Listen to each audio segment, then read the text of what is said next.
Fala aí, galera. Paulo Paternos aqui mais uma vez com esses dois feras. Bem-vindo de novo. Obrigado. Que agora estão ficando uns experts em investimento em propriedades comerciais e também negócios. Hoje vai ser muito legal, porque nós vamos estar falando sobre investimento, que é diferente de empreendedorismo. Nós vamos estar falando com onde você vai colocar o teu dinheiro e vai dormir e só vai receber, que é o renda passiva. Exatamente. Nós vamos falar agora de imóveis comerciais, que é uma coisa que você não ouve dizer na internet, que o Luciano tem anos de experiência nisso, ele vive isso e ele investe, empreende também nesses negócios. Vamos lá, Luciano, vamos falar qual que é a diferença do imóvel comercial para o investidor, do imóvel residencial, na sua opinião? Primeiro de tudo, é o tempo do contrato de locação. Contrato de locação residencial é normalmente de 1 ano, né? Contrato de locação de propriedades comerciais de retail, que são lojas, shopping centers, restaurantes, etc., você vai ver no mínimo de 5 anos, mas para grandes marcas, né, quando é feito um ground lease, um build to suit, que são locações do terreno, e aí você constrói o prédio de acordo com as necessidades daquele inquilino, são contratos de 10, 15 até 20 anos, aonde o dono daquele imóvel não tem nenhum tipo de responsabilidade, nem de impostos, nem de IPTU, nem de manutenção de área comum, nem de seguro, nada. Todas as responsabilidades são por conta do inquilino. Então, Uau. Esse proprietário, ele na verdade, uma vez que a aquisição seja concluída, ele vai determinar uns dados bancários que ele quer que essa receita da locação seja depositado, e acabou o trabalho dele.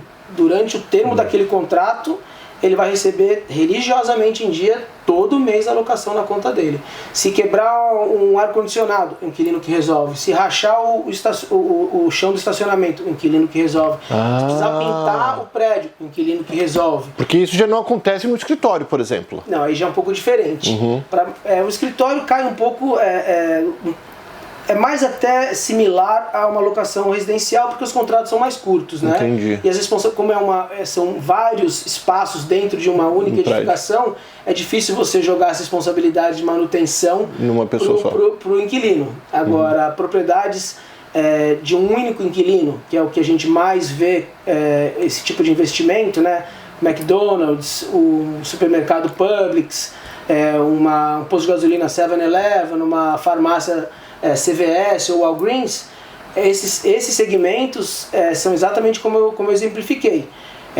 O dono do terreno tem o terreno que ele comprou e, sei lá quanto tempo atrás, o 7-Eleven, a loja de conveniência, posto de gasolina, tem interesse naquele ponto comercial específico, ele aluga o terreno, constrói o posto de gasolina naquele terreno e vai pagar o aluguel para aquele proprietário, num contrato de no mínimo 10 anos, se não de 15 ou 20. Isso o primeiro termo. Aí tem as opções de renovação, que são unilaterais. O inquilino pode exercer a opção de renovar, o proprietário não pode tirar esse inquilino de lá, se ele quiser.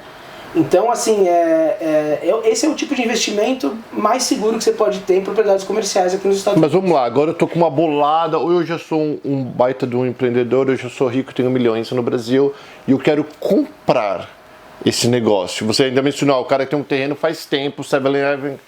Na verdade, quando você vai comprar esse terreno já tem uma edificação que foi construída pelo 7-Eleven. Você compra o pacote. Você não vai operar o 7-Eleven. Vai ter um inquilino naquela propriedade. Então, olha que interessante. Então, eu compro um terreno que já existe o 7-Eleven? Exatamente. Mas eu só sou dono do terreno? Você é dono do terreno e daquela edificação que está lá quando terminar o contrato de locação do 7-Eleven. Olha que interessante isso. É uma propriedade com renda já, porque já tem um inquilino. Então, na verdade, eu compro um ativo, um passivo, não tem uma renda passiva. Você compra uma renda passiva. Você compra um terreno com contrato de locação. É isso que você está comprando. Porque de tempos em tempos existe uma depreciação por completa daquele ativo. Aí o 7-Eleven, ou ele define, vou renovar esse contrato por mais 5, 10 anos, ou eu vou partir para um local que seja mais vantajoso. Mas durante esse termo de contrato, nada acontece. E tem pessoas que estão vendendo, vou dar um exemplo, vamos fazer um exemplo bem besta, um terreno que vale $1 milhão. E faz de conta que tem um posto pequeno, e um 7-Eleven pequenininho ali. Então, um exemplo, tá? Esse número que eu tô fora de preço de terreno aqui, me dá mais com um contrato desse. O comprar o terreno é a dinâmica mais complexa. A gente está falando já de comprar esse terreno depois que o 7-Eleven construiu nele. E por que o cara venderia? Só para pegar esse montante de uma vez para fazer um outro investimento?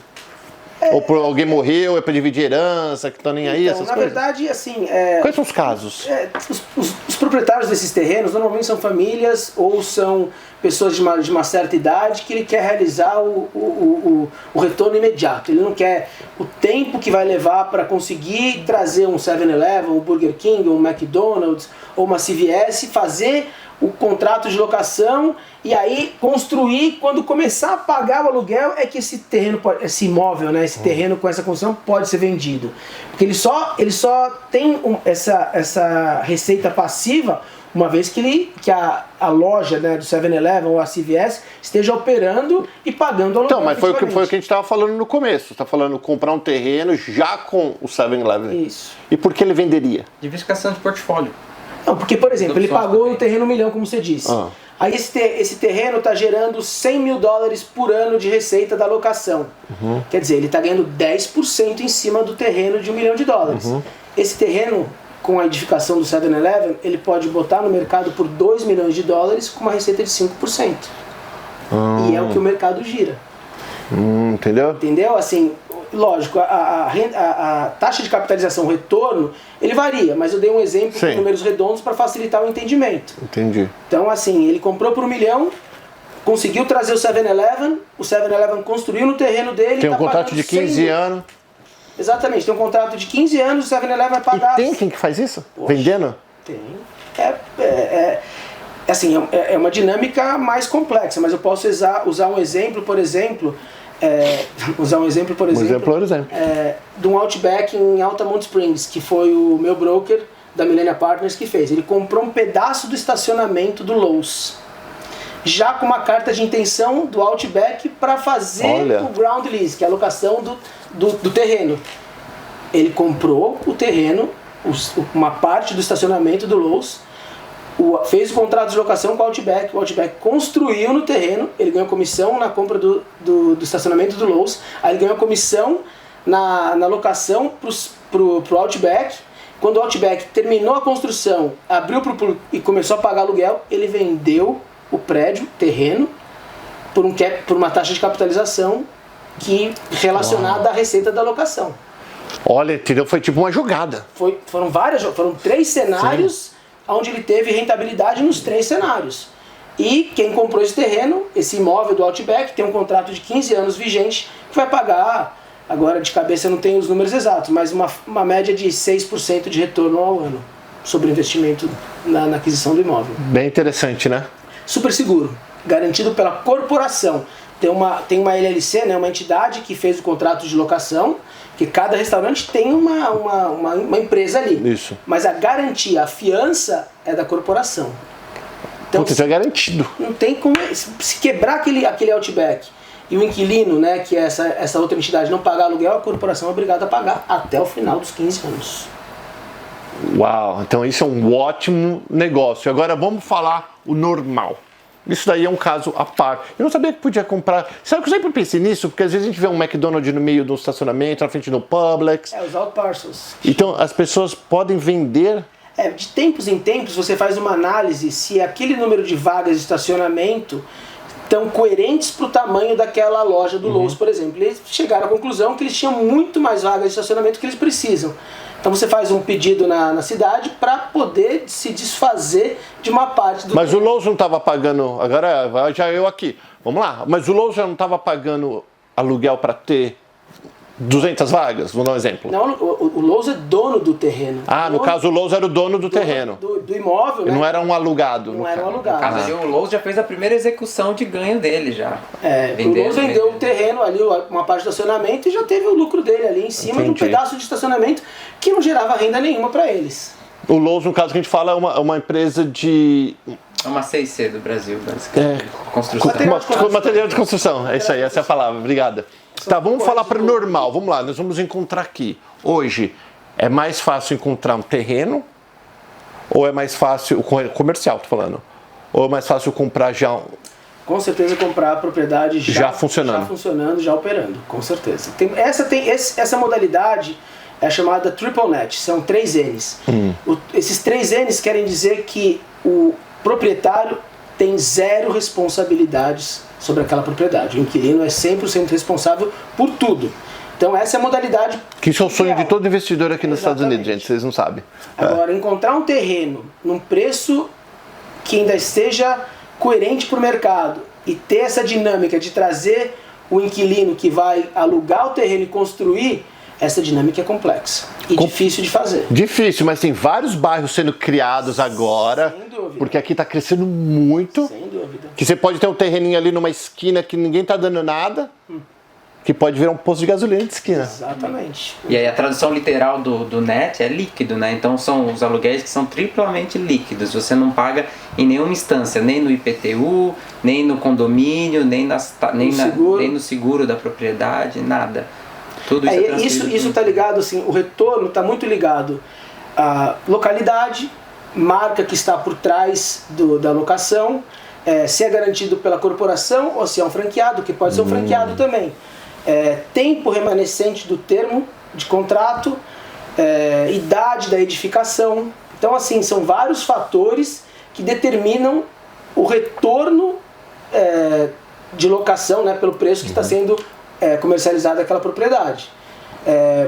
Vou usar um exemplo assim, um McDonald's que já exerceu a opção de renovação. Ele já está lá há 20 anos naquele ponto comercial, já é um prédio antigo, não está no formato novo, mas é uma localização boa.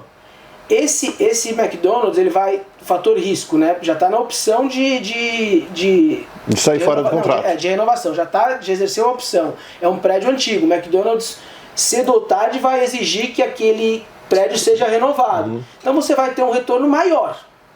Agora, se você pegar um McDonald's 0 bala, acabou de ser construído, num lugar excepcional, que o contrato acabou de começar, o retorno vai ser menor. Então sempre tem uma coerência. Marcas, né? Eu uso bastante como exemplo a Dollar Tree, Dollar General. São marcas fortíssimas, mas não são marcas que são populares assim, né? São marcas secundárias. Essas marcas dão um retorno maior. Uma propriedade que é ocupada por um Dollar Tree ou um Dollar General, é mesmo? vai te pagar aí em torno de 6,5% a 7% de retorno ao ano. Versus um McDonald's que vai te dar 4, 4,5%. E ambas são garantidas pela corporação nesse cenário, construções similares em termos de tempo de vida da edificação, locais similares. Uma vai te pagar 6,5%, 7%, a outra vai te pagar 4, 4,5%. Porque uma é McDonald's e outra é Dollar General. E com esses produtos em cima, tipo uma Dollar General, a gente fala que são inquilinos à prova de recessão.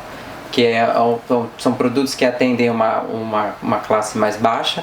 Então eles funcionam tanto quando a economia está muito boa, quanto quando a economia está baixa. Isso não afeta o faturamento daquele negócio que está alocando o seu espaço durante uma fase. Em outras palavras, quem está ferrado não vai mudar a vida, e quem está muito bom também não vai mudar a vida. Só nós, os classe médias, que apanhamos na recessão. Então a gente está falando de investimento em propriedades que são garantidas por marcas grandes, né? Mas tem esse investimento também em prédios de galpões industriais. Que galpão agora é um negócio que está difícil aqui, né? Mas é um negócio excelente. A gente tem está mais difícil de encontrar. Mas você pode fazer investimentos desse tipo que obviamente não vão ser garantidos por uma franquia, não vão ser garantidos por uma corporação, até podem ser garantidos por uma corporação, mas é um cenário diferente, né? Essas vão gerar um retorno maior, certamente. Você vai conseguir aí talvez 8,5% de retorno em cima dessa propriedade. Só que você tem que saber, é um contrato que não deve ter 10, 15, 20 anos, é um contrato de 5, talvez 8, talvez 10 anos, que eventualmente se aquele inquilino sair, você vai ter que buscar um outro inquilino. Se aquele inquilino não pagar o aluguel, você vai ter que ir atrás dele mesmo. Então, sempre tem o retorno do investimento está ligado ao risco. Isso não muda. Exatamente. E escritório, comprar, que eu vejo muitos mallzinhos que tem um monte de escritório no mall. Malzinho com lojas, essas coisas. Então, lojas caem nesse mesmo segmento, são contratos de 5 a 10 anos. Os proprietários não querem ter que ficar trocando de inquilino toda hora, então eles fazem essa análise prévia, né? E aí fazem um contrato de pelo menos 5 anos. Quando existe uma modalidade, não é uma modalidade, mas é uma ajuda de custo que o proprietário investe na propriedade dele de acordo com as necessidades daquele inquilino. Então, é um valor por pé quadrado também. Então, assim, esse investimento, ele vai querer o retorno desse investimento que ele fez na propriedade dele. Sim. Então, ele vai exigir um contrato de longo prazo, entendeu? Para ter certeza que durante esse termo do contrato ele vai receber o aluguel base dele, mas também vai receber o investimento que ele fez para adequar o espaço para a tua utilidade. Muito interessante. Não sei se deu para vocês pegarem, então nós falamos de algumas coisas diferentes. Nós falamos de você comprar só o terreno, e aí depois buscar alguma coisa que pode vir nesse terreno, alguém que queira alugar o terreno e construir, isso é uma opção. Outra já comprar o terreno com alguma coisa em cima, pode ser um McDonald's, pode ser um posto de gasolina, pode ser um Lowe's que seja. E falamos também de comprar escritórios, né, lojinhas, essas coisas. Que é bem parecido com a casa, só que não é num ano, é tipo um pouco mais, 5 anos. 5 anos normalmente a gente vê. Restaurante a gente vê contratos mais longos porque existe essa necessidade de um investimento maior, né? Você converter um espaço de uma loja de roupa, por exemplo, num restaurante, o investimento vai ser muito maior do que você fazer qualquer outro tipo de negócio naquele espaço. Entendi. Eu vou até falar que o Renato, o cabelo que vai fazer aqui, não precisa cortar essa parte não, Renato, aqui a gente é bem natural. Eu quero que vocês colocam também, eu vou fazer uma pergunta sobre financiamento, tá? Nesse vídeo aqui. Existe o financiamento pro imóvel comercial imóvel, tipo casa? E a segunda pergunta, existe financiamento para comprar um business? Para imóvel comercial existe, as exigências são maiores, dependendo se é por uso pessoal, você está comprando um imóvel para botar o teu próprio negócio lá. Os critérios de avaliação vão ser baseados em você, no teu histórico financeiro, o teu lastro financeiro. Se você está comprando uma propriedade de investimento que já tem um inquilino pagando aluguel, o critério é muito mais sobre o inquilino do que você propriamente dito, entendeu? E logicamente a entrada vai também depender de acordo com a utilidade, a finalidade que você vai dar para esse imóvel. Mas pode ser financiado? Pode ser financiado. E o negócio, o business? Para estrangeiros não tem financiamento de negócio, só para residentes. Negócio geralmente através de linha de crédito. Então, e qual que é o banco que financia negócios? É um banco normal? SBA. SBA? Mas então, mais uma vez, isso são recursos que são disponibilizados, que tem não é uma ajuda do governo, mas é subsidiado pelo governo. Mas essa linha só está aberta para quem é residente, quem já paga imposto aqui. Então, com certeza, também tem os critérios, não é para qualquer um. Com certeza. Tem que mostrar lastro financeiro aí para poder... Porque você sabe o que você está fazendo, né? Exatamente. Porque no negócio, basicamente, não tem uma garantia. Colateral. Não tem o colateral para liquidar em nenhum caso catastrófico de falência, nada, né? Então, o risco é maior para quem está emprestando a grana. Muito legal. Mais alguma coisa que vocês acham importante a gente falar sobre parte de renda passiva? Eu acho legal que é uma abrangência nacional. Como você não tem influência nenhuma com o imóvel, você não precisa estar limitado a investir na Flórida, você pode investir basicamente em qualquer lugar do país e a sua rentabilidade vai cair na sua conta da mesma maneira e você pode ter um portfólio. A Flórida oferece alguns benefícios, a Flórida e alguns outros estados, mas com relação ao imposto de renda. A Flórida tem benefícios que você consegue, de uma certa maneira, economizar no pagamento do imposto de renda. Outros estados não. Então, a gente sugere, né, que a aquisição seja em estados que tenham benefícios para impostos, obviamente. Muito legal. Então, vamos ver se o próximo a gente faz mostrando a tela do computador para ver os negócios que existem, ou a gente pode até um business para ver. Podemos. Aí vai pensar, vou sentar com os meninos pra gente inventar o que eu quero que vocês deixem no comentário. Tá gostando, não tá gostando, o que vocês gostariam de saber que não foi dito, que assim nós vamos educando vocês de acordo com a necessidade. Já ensinamos como é que fazer também o cálculo de como chegar no valor do aluguel também. Muito legal. Tipo, eu sou dono dessa propriedade, como você calcula o valor que você vai cobrar de aluguel do teu inquilino. É completamente, quer dizer, diferente. No Brasil não tem nenhuma base de cálculo, né? O proprietário, ele se baseia na demanda, né? Busca de no achismo. Inquilinos, mas aqui não, aqui tem toda uma matemática que é feito um cálculo com uma coerência envolvida. Então um espaço de 1.000 pés quadrados, que dá 90 e poucos metros quadrados, só para efeito de cálculo, você tem o aluguel base, vamos colocar $40. E aí você tem as despesas operacionais por pé quadrado. Aí você tem o IPTU, o seguro da edificação, não é o seguro da tua operação, e a taxa condominial, que tem na propriedade comercial. Então você tem $40, que é o aluguel base, e vamos dizer mais $10 que englobam essas três despesas operacionais. Então você está cobrando $50 o pé quadrado, vezes 1.000, são $50 mil anuais. Você divide por 12, você vai ter o teu aluguel mensal, e aí incide o sales tax, que varia de condado para condado. Hoje a gente está trabalhando com 5 a 5,5% de sales tax. E ele falou esses 1.000, no caso, ele falou uma propriedade de 1.000 pés quadrados. 1.000 pés quadrados, 90 e poucos metros quadrados, mais ou menos. Toda locação comercial, independente se é escritório, galpão industrial, loja de shopping center, qualquer locação que tenha um espaço físico pré-determinado, é assim que é feito o cálculo de quanto vai ser o aluguel mensal. Muito legal. Você consegue ter o aluguel anual, e aí você divide por 12 para ter o aluguel mensal. Muita gente se assusta porque eles não sabem chegar que o último passo é dividir por 12. Ele faz a conta do valor base vezes a metragem. Fala, nossa, mas 50 mil o aluguel por mês disso aqui. Calma. Muito legal, obrigado mais uma vez. Valeu. Fiquem de olho. Próxima semana nós estamos de volta aqui e vamos ver o que a gente vai trazer para vocês. Beijo. Valeu.